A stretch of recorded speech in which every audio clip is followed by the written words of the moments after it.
All right, hey guys, Brian Stevens here with the National Real Estate Post. I've got Casey Crawford, who's the founder and CEO of Movement Mortgage. We're going to go over a couple of questions today. How are you doing, Casey? Doing great. Getting ready for Christmas.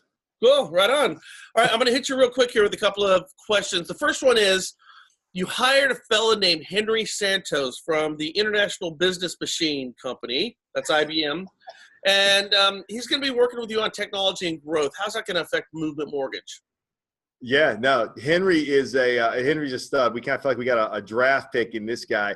He, for the last few years, has been thinking about deploying Watson, IBM's artificial intelligence machine, globally for financial services around the world.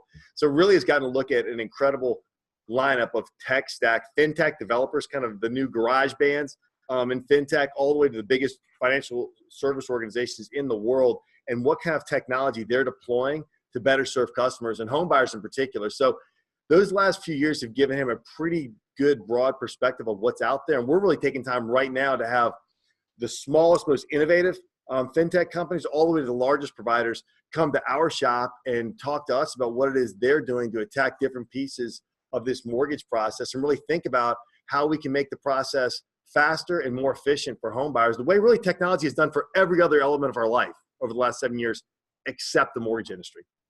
Now, do you know any areas? Is it going to help how you're processing a deal and getting it through your funnels? Is it going to help you with your marketing? Do you have any specific areas of application that you're looking at?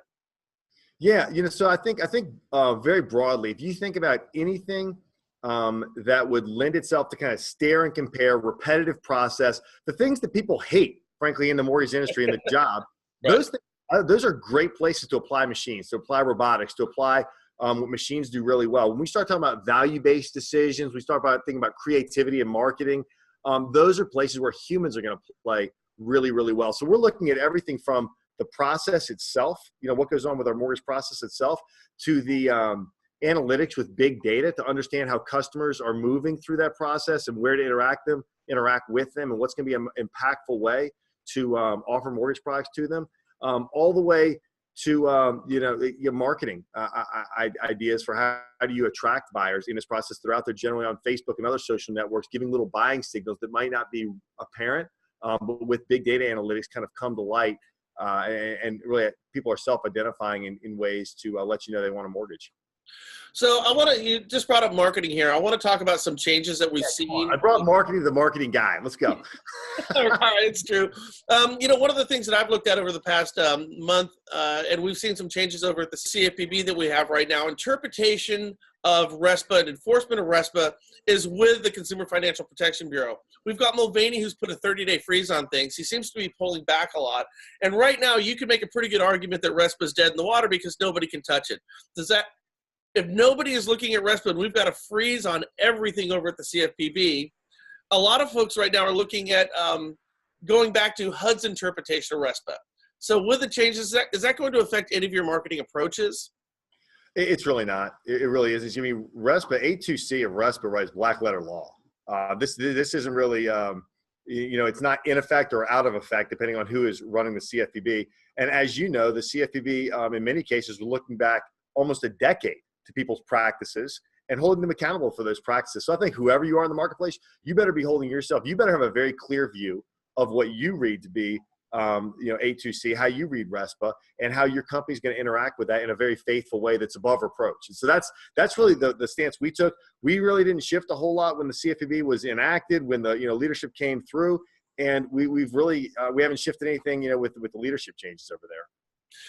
So I just saw this survey with Redfin, and they said that 33% of the people who responded said the changes that we have right now with our state and local taxes, specifically tax reform right now, would affect them moving, saying they would get out of some of these high tax states and move to lower tax states.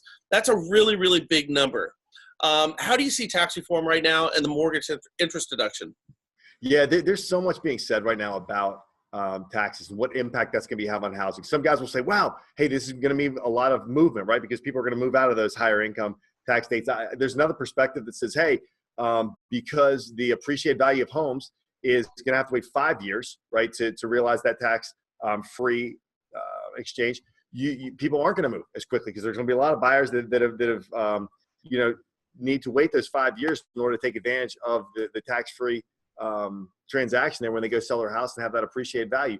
So I think there's a lot kind of pushing and pulling in this tax. None of it's fleshed out yet. Our perspective is that the tax reform is going to have very minimal impact on home buyers. First of all, most people don't buy or sell their home for tax purposes. Usually it's driven by a life event, right? I mean, you have a kid, you need another bedroom, your job transfers you, and you end up moving for a life event much more so than to take advantage of a tax savings. So yeah, that combined with the fact that less than 30% of Americans itemize their deductions, and with the doubling of the standard deduction proposed in the tax bill, it's going to be a much smaller number than that. We really don't see this impacting a number of home buyers, especially if the Senate bill goes through, which is, only applies to homes over $1 million, right? So that makes a really, really small slice of the overall marketplace, and one we just expect to have really fairly de minimis impact on overall housing numbers. So you don't think what you just brought up, having to stay in your house 5 out of 8 years in order to get your capital gains benefit, where you don't have to pay capital gains, you don't see that as having a huge effect on what people are going to do in terms of moving or staying? I think there are certainly folks who will be impacted, if that goes through as written today. I think there are other folks who are going to move because they don't like the tax rate their state's in. And I think there's a lot of folks that just aren't going to be impacted by this, in any way whatsoever. I mean, the big issue in housing in most of the markets we're in right now is inventory anyway, right? I mean, the reason they're not buying is because there's not homes in the price range where they want to buy. I've read some stuff that, hey, man, this might reduce the number of people that own second homes, right? Now, all of a sudden, that whole population of second homes become available for people that are active home buyers right now that just can't find a property. And so that can actually help with home sales, right? So it really remains to be seen. Nothing in the code that I've seen thus far leads me to believe this is going to have a major negative impact on housing. There does seem to be a flavor of the day about different items that are going to torpedo housing. You've got TRID, you've got your GFE 2010, and it is a flavor of the day. And when it all comes back together, it doesn't seem to have as big of an impact as anybody who's prognosticating seems to think it's going to be. Hey, speaking of building, you're building the new HQ in South Carolina. Why don't you come out here to the West Coast? Come on. See, if you're going to – seriously, I thought you knew this. If you're going to conquer the country, okay, you have to have two fronts. Now, why South Carolina, and what does it say about your growth trajectory and your attempt to take over and dominate the mortgage world? Well, first of all, we have about 500 incredible team members in Phoenix, Arizona. All right. Okay. So, we can't smell the Pacific Ocean, but we are West Coast. All right. I gotcha. That's West Coast.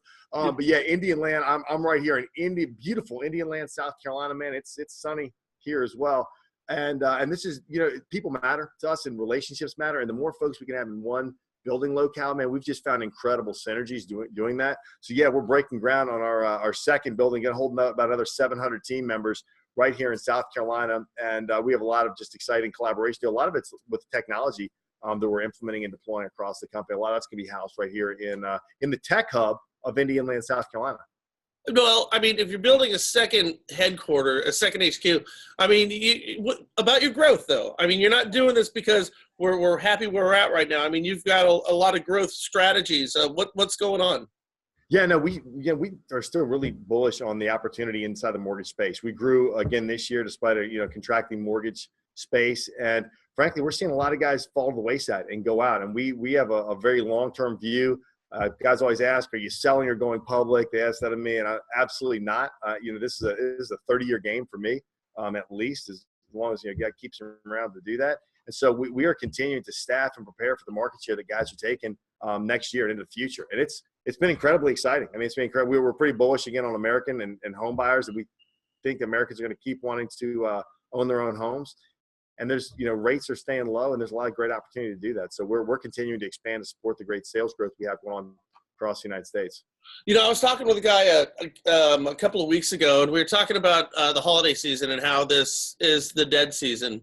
And he brought up to me, he goes, that's really a mindset of the salesperson. The salesperson is saying, well, the holiday season comes around, so I'm going to be the one who's going to nest. It's not necessarily the consumers.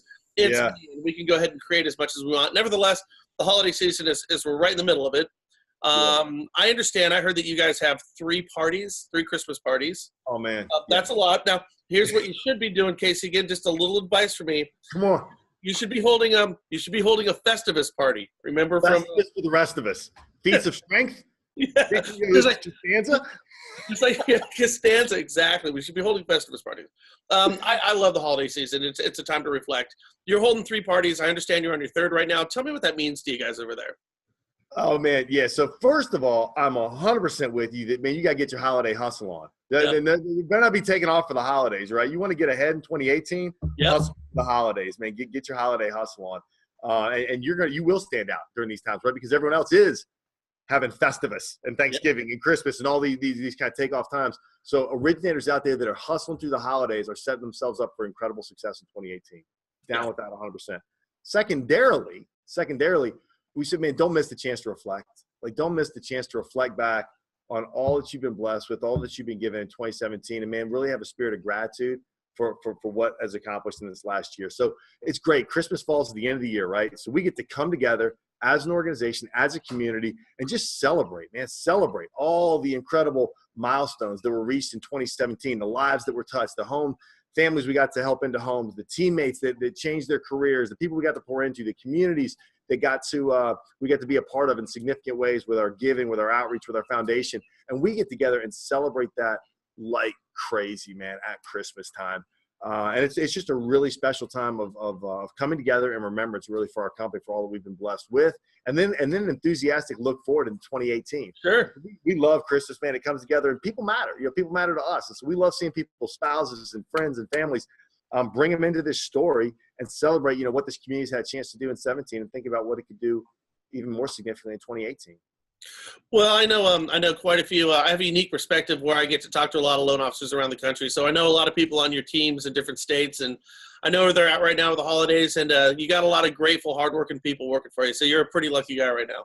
Oh, man. Yeah, I am indeed. And, we really – and that's one of the reasons we have those parties, man, is that one of the real joys is coming together with our people all over the United States and just hearing the great stories of what's going on in their life and get to spend even if it's just a little bit of time together, man, meet some spouses, have a glass of wine, man, celebrate, dance a little bit, celebrate a little, and just really come together as a community. I think there's something special and significant about just coming together physically as a community in celebration for what you've been given. Well, Casey, thank you so much. And by the way, anybody who's watching right now, listen, I know you're happy where you're at right now. You want to stick there. But if you want to have a conversation with one of these guys at Movement, they're the real deal. We vet who we work with. If you want to have a conversation with one of them, we got a banner over on the right-hand side, so check it out. In the meantime, Casey, have a wonderful, wonderful Christmas. Say hi to your family and all the good people over there, and I hope to talk to you real soon. Hey, Brian, you the same, man. Let's get a little more holiday decor up next time we chat, man. I mean, Farrah's looking a little lonely back there, man. She's a stocking cap or something. Oh, man. Listen, we do Christmas pretty good over here, too. All right. Good seeing you, brother. All righty, buddy. I'll talk to you soon. Yep. All right, later.